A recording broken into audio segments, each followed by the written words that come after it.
वेद व्यास जी महाराज जन्मेजय को श्रवण पान कराते हैं कि हे राजन, माँ जगदम्बा की कृपा से सब कुछ सुलभ हो जाता है। माँ जगदम्बा का नवरात्र का व्रत करने से भक्त जो चाहे वो मुरादे प्राप्त कर लेता है। एक बड़ी ही पावन कथा श्रवण पान कराए। वेद व्यास जी वर्णन करते हैं, राजन, एक सुरथ नाम का राजा हुआ। ये सुरथ नाम का जो राजा था महाराज,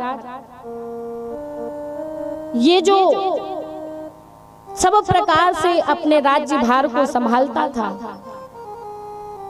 लेकिन एक समय जब ये कुछ शिकार खेलने के लिए घनघोर जंगल में गए तो उस समय डाकुओं ने राजा सुरथ पर हमला कर दिया।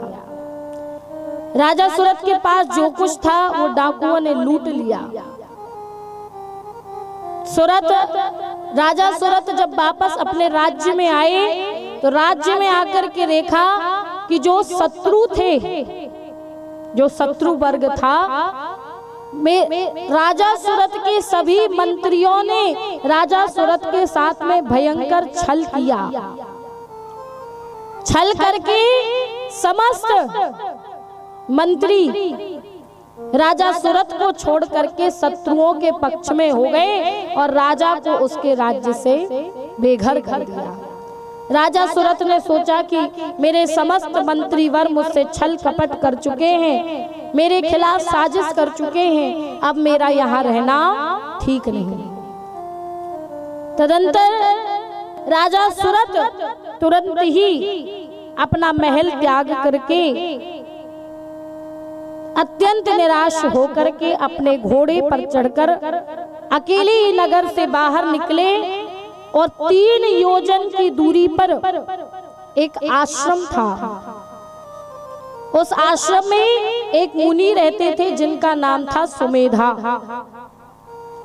सुमेधा मुनि उस आश्रम पर रहा करते थे। राजा सुरथ के जीवन में संकट था, परेशानी थी, दुख था। सोचा किसके पास जाऊं, तो उसे याद आया कि समस्त संत कहते हैं कि संतों के सानिध्य में लगने से सब प्रकार से बिगड़ी हुई बात बन जाती है। इसलिए क्या किया जाए, कहा सुमेधा मुनि के चरणार विंद में चला जाए। 3 योजन की दूरी पर ही सुमेधा मुनि रहा करते थे। इस आश्रम में राजा सुरथ चले आए। सुमेधा मुनि को सारा वृतांत बताया कि महाराज, मैं जीवन में बड़ा संकट पा रहा हूं, बड़ा दुख पा रहा हूं, आपके चरणार विंद में आया हूं, आप मुझ पर कृपा करें।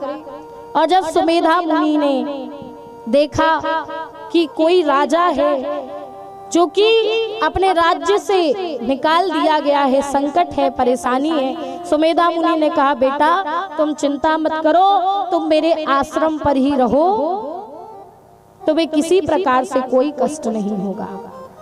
राजा सुरथ सुमेधा मुनि के आश्रम पर रहने लगे।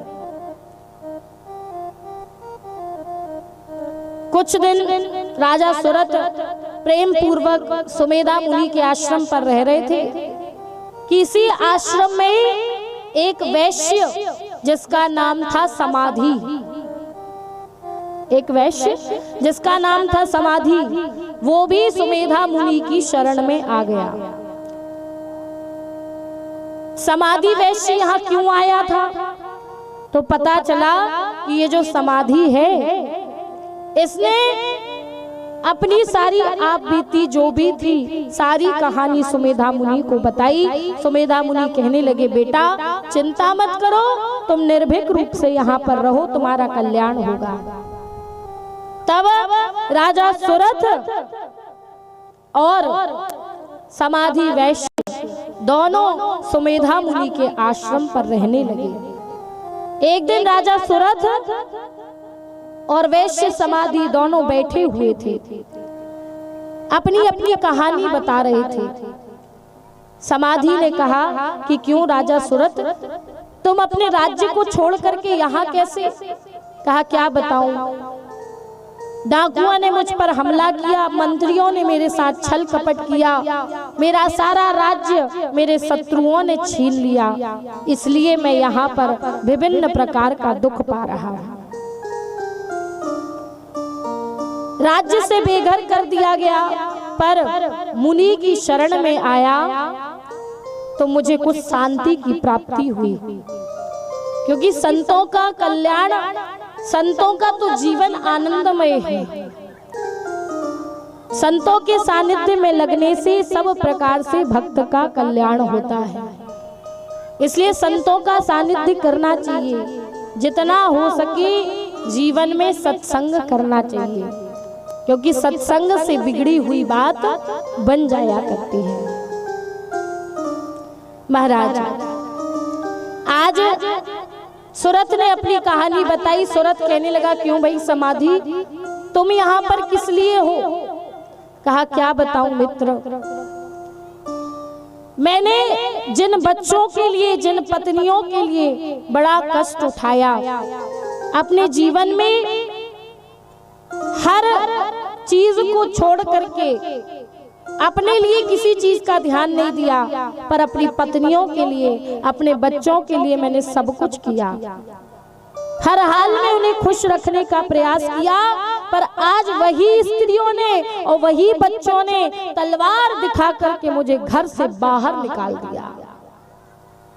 मैं जीवन में बड़ा संकट पा रहा हूँ। मेरे जीवन में यही दुख है, जिन्हें मैंने अपना कहा मेरे अपने मुझसे मुख मोड़ गए। जब ये सारी बात बतलाई महाराज, सूरत और समाधि दोनों एक दूसरे से अपनी अपनी कहानी जब बतलाई, समाधि वैश्य ने कहा कि राजा सूरत, हम यहाँ पर एक संत की शरण में हैं, एक ऋषि मुनि की शरण में हैं। निश्चित ही यदि हम उनके चरणों में गिरकर के प्रेम सहित प्रार्थना करेंगे तो कोई ना कोई उपाय जरूर मिलेगा जिससे हमारा कल्याण हो जाएगा। तो आज क्या किया,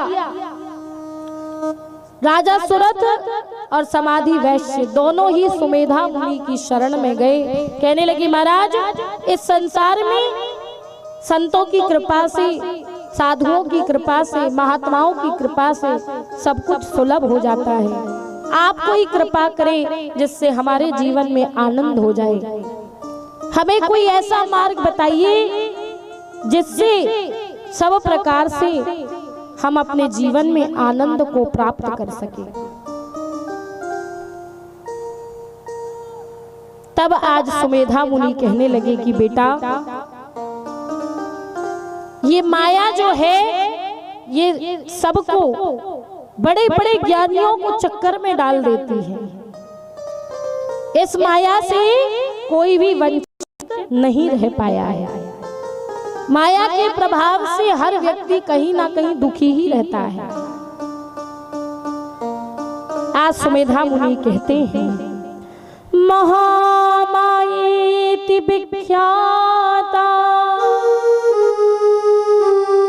सर्वेषां प्राणिनामिह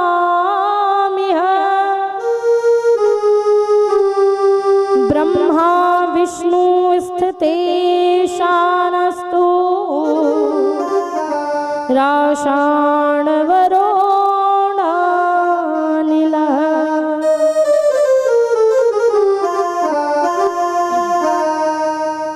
सुमेधा मुनि कहने लगे कि हे राजन, हे राजा सूरत और हे समाधि, ध्यान पूर्वक मेरी बात सुनो।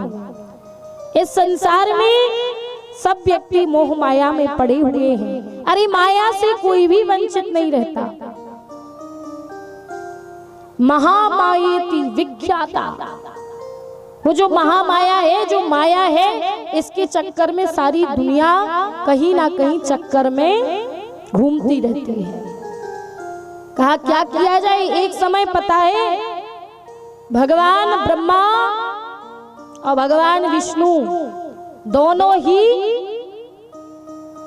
इस चक्कर में पड़े हुए थे। दोनों ही ब्रह्मा और विष्णु दोनों ही एक दूसरे को सर्वश्रेष्ठ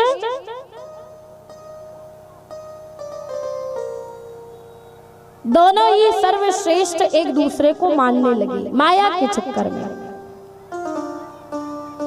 ब्रह्मा कहते हैं मैं सर्वश्रेष्ठ हूं और विष्णु भगवान कहते हैं मैं सर्वश्रेष्ठ हूं। ये माया के चक्कर में एक समय दोनों के बीच में जब विवाद हुआ, दोनों जब विवाद करने लगे, उसी समय दोनों के बीच में एक बड़ा विशाल ज्योतिर्लिंग प्रकट हो गया और आकाशवाणी हुई कि हे ब्रह्मा, हे विष्णु, आप दोनों प्रयास करें, एक इस शिवलिंग पे, इस ज्योतिर्लिंग का ऊपरी भाग ढूंढने का प्रयास करें और एक इसके नीचे का भाग ढूंढने का प्रयास करें। इसके और छोर का पता जो सबसे पहले लगा लेगा वही सर्वश्रेष्ठ होगा। ब्रह्मा जी आकाशवाणी की बात सुनकर के उस ज्योतिर्लिंग के ऊपरी भाग पर चले गए कि इसका और पता करेंगे कि इस ज्योतिर्लिंग का और कहां है। और विष्णु भगवान इस ज्योतिर्लिंग के नीचे भाग पर गए कि देखें कि इसका नीचे का छोर कहां है।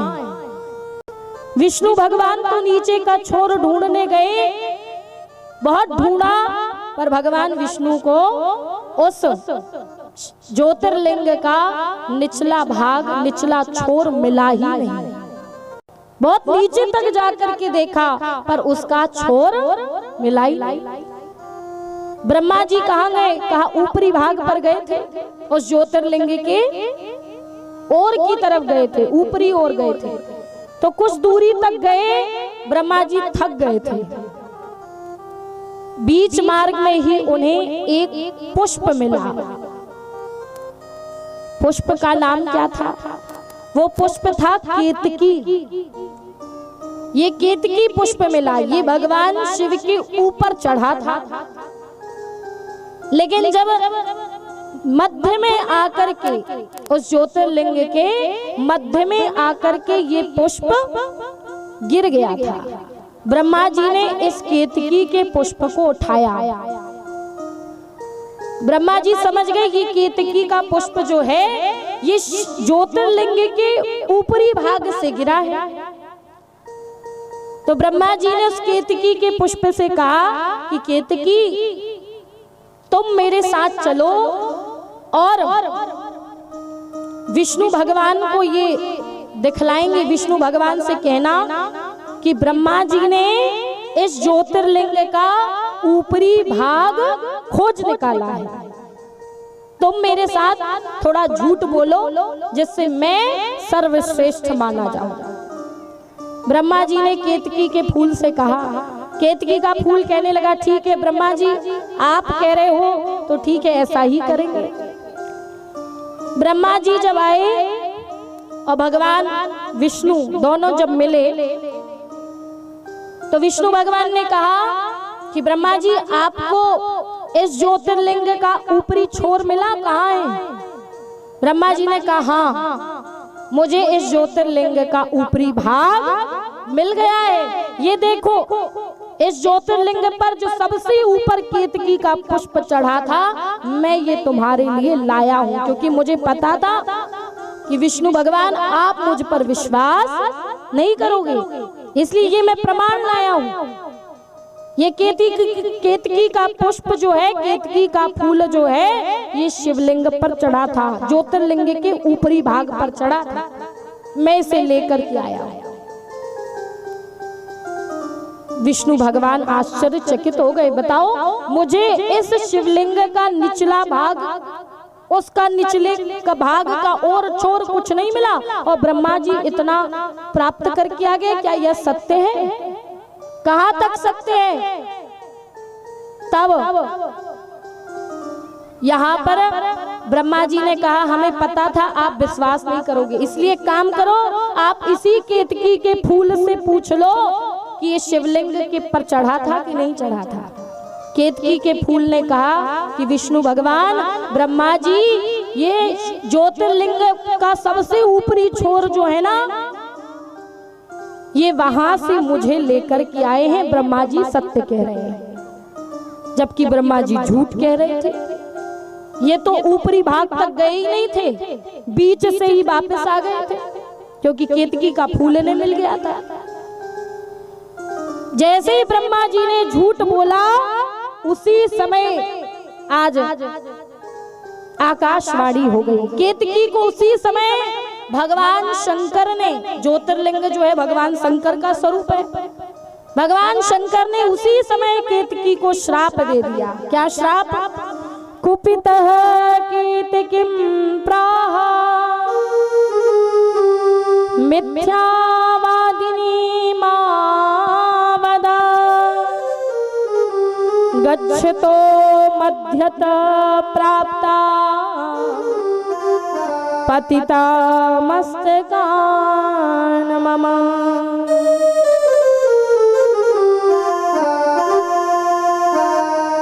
आज भगवान शंकर ने तुरंत ही केतकी को श्राप दे दिया। केतकी से कहा, क्यों केतकी, तुम झूठ कह रही हो, मिथ्यावादिनी, झूठ कह रही हो कि ब्रह्मा जी ने तुम्हें मेरे सर से पाया है। अरे मध्य से ही, गच्छतो मध्यतः, अर्थात केतकी तुम्हें मध्य से मिला है और यहाँ आकर के विष्णु भगवान को नीचा दिखा रही हो। भगवान ने केतकी को श्राप दे दिया। भगवान शंकर ने कहा, केतकी तुम सब पर चढ़ती हो, बहुत अच्छी बात है, लेकिन आज से तुम मेरे ऊपर कभी भी नहीं चढ़ाई जाओगी। तभी से केतकी का फूल भगवान शंकर पर नहीं चढ़ता है।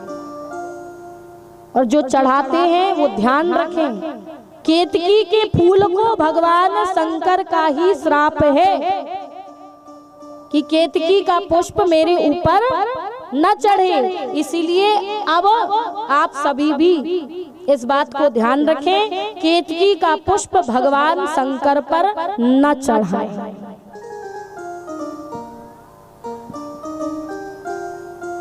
तो सुमेधा मुनि यही बतला रहे हैं कि हे सुरत, हे समाधि, ये जो माया है ये सबको चक्कर में डालती है।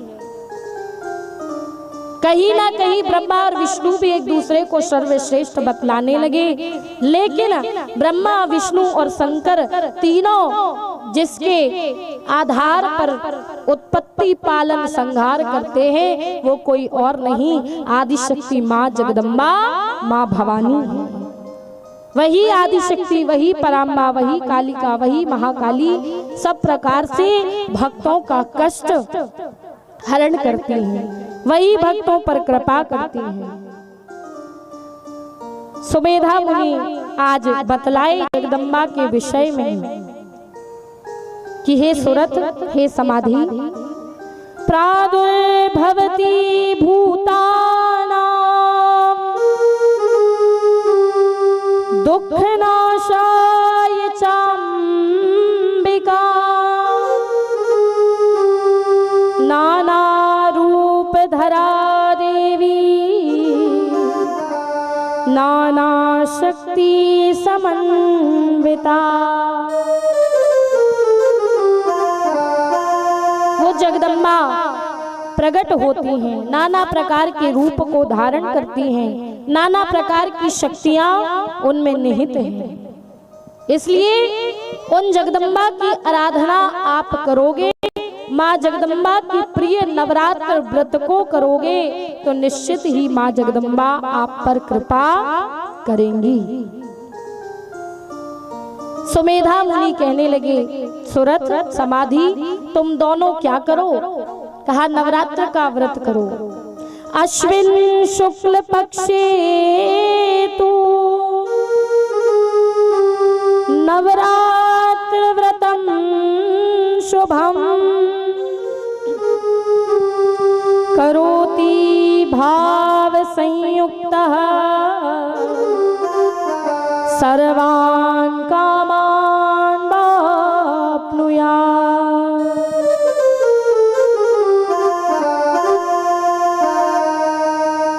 सुमेधा मुनि कहने लगे, सुरत समाधि अश्विन मास के शुक्ल पक्ष में जो नवरात्र का व्रत होता है, माँ जगत जननी को ये व्रत बड़ा प्रिय है, इसलिए नवरात्र का व्रत करो। नवरात्रि के व्रत करने से सर्वान कामा अर्थात सब प्रकार के काम पूर्ण हो जाते हैं, सारी सिद्धियां मिल जाती हैं, माँ जगदम्बा कृपा कर देती है। सुमेधा मुनि का दिव्य वक्तव्य सुनकर के प्रेम सहित आज सुरत और समाधि दोनों ही नदी के तट पर आकर के एकांत स्थान में सुरत और समाधि दोनों ही बड़े भाव के साथ में जगदम्बा मैया का व्रत करने लगे, उनकी तपस्या करने लगे, आराधना करने लगे। ये सुरत और समाधि ने मिलकर के तपस्या की। कुछ दिन कंदमूल फल खा करके तपस्या की, कुछ दिन सूखे पत्ते खा करके तपस्या की, और एक समय ये सूखे पत्ते खाना भी छोड़ दिया। और 3000 वर्ष के बाद माँ जगदम्बा ने कृपा की। बीच में एक बार मैया ने इन्हें स्वप्न में दर्शन दिए। रक्तांबराधरां देवीं चारुभूषण भूषिता कदा चित्रपतिः स्वप्ने वश जग जगदम्बिका।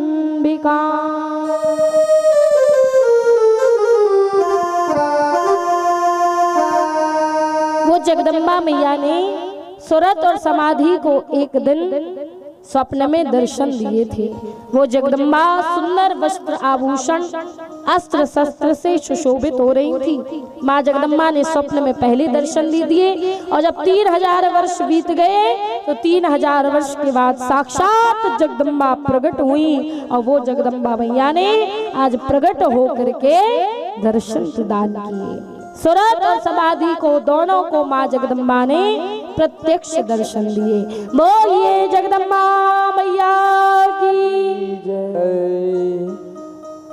जगदम्बा मैया ने प्रकट होकर के दर्शन दिए। माँ कहने लगी, सुरत मांगो, तुम्हें क्या चाहिए? सुरत ने कहा, माँ मेरा राज्य मुझे वापस मिल जाए, सब प्रकार से आप मुझ पर कृपा करो। तब माँ जगदम्बा ने कहा कि बेटा चिंता मत करो, तुम्हें तुम्हारा राज्य वापस मिलेगा। तुम्हारे मंत्री सारे तुम्हारे चरणों में गिरेंगे और तुम्हारा शत्रु वर्ग तुमसे पराजित होगा, चिंता मत करो। माँ ने आज सुरत को इस तरह से वरदान दिया।